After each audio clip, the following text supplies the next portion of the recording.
लोकशाही मार्गाने हे विकासाचं काम चाललेलं नाही. ही निव्वळ दडपशाही आहे आणि दबाव आहे. 17,000 हरकती नोंदवल्या गेल्या तरी सुनावणी देत नाही. अरे कायदा काय म्हणतो? हा सवाल विचारायचा दम आपल्यात आला पाहिजे. आणि जरा जरी मनात कुणाच्या थोडीशी धास्ती असेल तर ती धास्ती आता न्यायमूर्ती कोळसे पाटील साहेबांनी दिलेल्या शब्देनंतर काढून टाका. आणि ते नुसते शब्द नाहीयेत, ते खरंच आहे. कारण हे सरकार अत्यंत जुलमी आहे.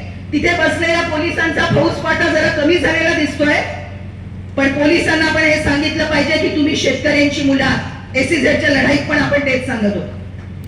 आणि तेव्हा आमची दुसरी घोषणा पण होती.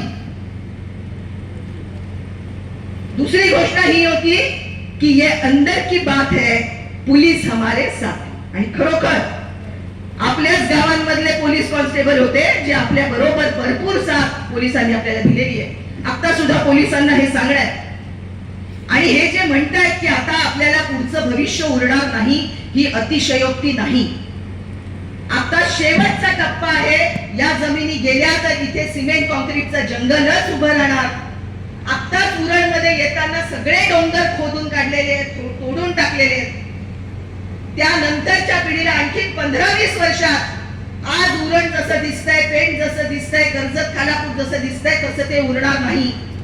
मुंबईमधून नागरी कोळ्यांची हकालपट्टी झाली, ती निदान हळूहळू झाली. इथे पहिल्या टप्प्यातच असं कोणतं शहर आहे मला सांगा की जिथे जमिनीमधून विस्थापित करून शेतकऱ्यांच्या ताब्यातून जमिनी काढून घेऊन